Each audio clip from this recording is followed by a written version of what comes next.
He's asking for your vote again. But has he earned it? Chief Political Correspondent Emma Withrow has his political report card. Richard Hudson has served North Carolina's 8th District for 8 years, but he's been on Capitol Hill most of his professional life. He started out as a staffer, and now, at 49 years old, he's hoping you'll send him back to the Hill in 2022. Last time around, he promised to work across the aisle, but did he? But this year, things have been so partisan that it's been hard to move. A lot of things that should be bipartisan. To make real, bipartisan, and meaningful reform. Hudson's the House Republican leader on pandemic preparedness. He tried to introduce a package of bills that would make America better equipped for another health crisis, but it turned out to be an uphill battle. I thought, this is an area where we ought to be able to get something done this year, but I can't even get the Democrats to have a hearing on this issue, to even bring in some experts and kind of explore some of the things we got wrong, some of the things we got right. Hudson said he's always been someone who builds relationships across the aisle, and his voting record supports it. According to GovTrack, he co-sponsored 201 bills written by Democrats and 853 written by Republicans since he's been in office, making him the most bipartisan Republican congressman from the Tar Heel state. If I disagree with somebody 80% of the time, I consider them my 20% friend. Since taking office in 2013, Hudson's been a sponsor or co-sponsor of 63 bills that were signed into law. Most of them focused on the armed forces and national security, which makes sense because he's Fort Bragg's congressman. We've talked about a program called Preservation of the Force and the Family, which supports our special forces soldiers and their families with physical, mental, spiritual assistance, family support. We've continued to increase funding for that program every year.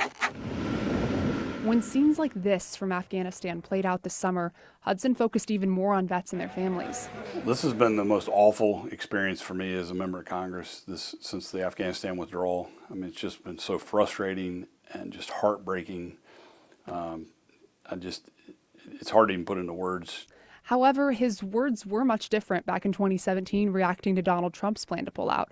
Hudson wrote in a statement, "While the Obama administration never had a clear strategy, this president laid out one tonight that will allow our brave men and women in uniform to defeat ISIS, the Taliban, and other terrorist groups while enabling Afghan forces to defend their own nation." Hudson hasn't produced any legislation in response to the withdrawal, but he says he's been helping out behind the scenes. We've been working with other sources, military, private, trying to find any avenues to get these folks out, and continue to talk to the State Department. Though America hasn't seen any aggression from another country on its own soil since 9/11, we did see aggression from our own citizens on January 6th.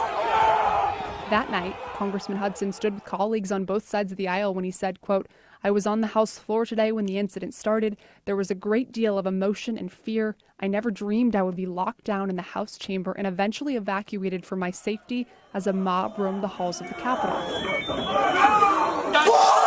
10 months later, though, he remembers it a bit differently. I never felt like my life was in danger. I never panicked or felt scared. It was a little eerie. It was a little strange to be told that we're being locked into the Capitol or into the House chamber for our own safety.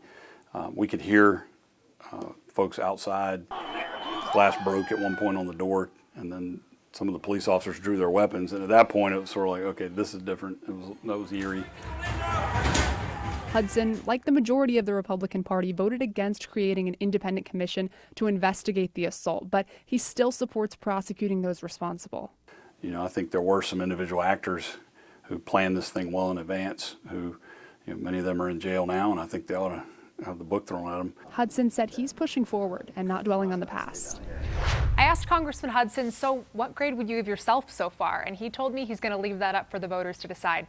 Coming up next Tuesday night, though, we're digging into the 9th District. We're going to talk with Congressman Dan Bishop and give him a midterm report card.